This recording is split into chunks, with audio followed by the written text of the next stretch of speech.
Don't let the badge fool you. The new compact Jaguar crossover is very much gasoline-fueled. Confusion over the name clearly fooled a few launch attendees though. Pre-drive discussion focused on whether it would have sufficient battery endurance to get us the 60 miles to lunch in Brighton, an iconic seaside resort on England's southern coast. Such are the priorities of jet-lagged road testers, the relief palpable when it was realized good old internal combustion power means a range of over 400 miles by the quoted EPA combined figure. And our fish and chips wouldn't be going cold. The fully electric I-Pace will join the crossover lineup eventually, but for now the E-Pace is a more conventional junior partner to the F-Pace, the fastest-selling vehicle Jaguar has ever built.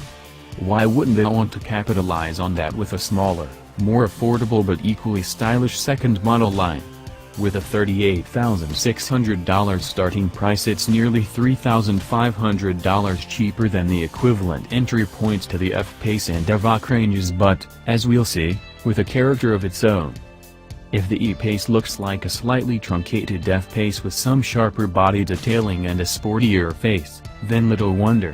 The basic lines are familiar, but it's 13.3 inches shorter overall and 7.6 inches less in wheelbase. It looks taller as a result but is more or less identical to the F-Pace in height, with harder edges, reverse cuts in the flanks that catch the light, and a slinky trunk lid helping make it look lower and wider than it actually is. The E-Pace's power makes itself felt in the first few miles of the test route. Jaguar could have played home advantage and routed us onto suitably smooth and flattering roads.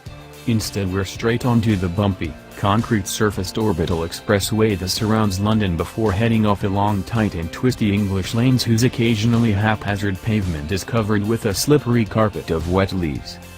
Stated aims for the interior design include a low-slung seat position and tall beltline to contrive a sense of sitting in a low-slung car, despite being in a tall riding crossover.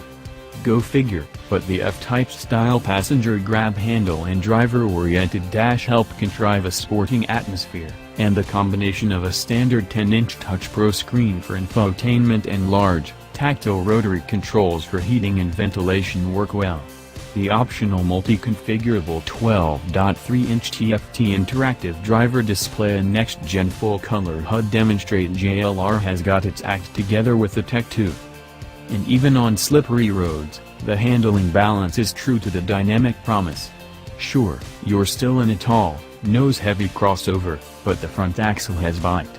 On this active driveline-equipped car there's a rear-driven sense of being pushed into the turns that contrasts with that of being hauled out by the Haldex-style systems in most rivals. It's safe and secure in these conditions as you'd hope of a family-oriented crossover. But with enough sparkle to make it fun when you're on your own.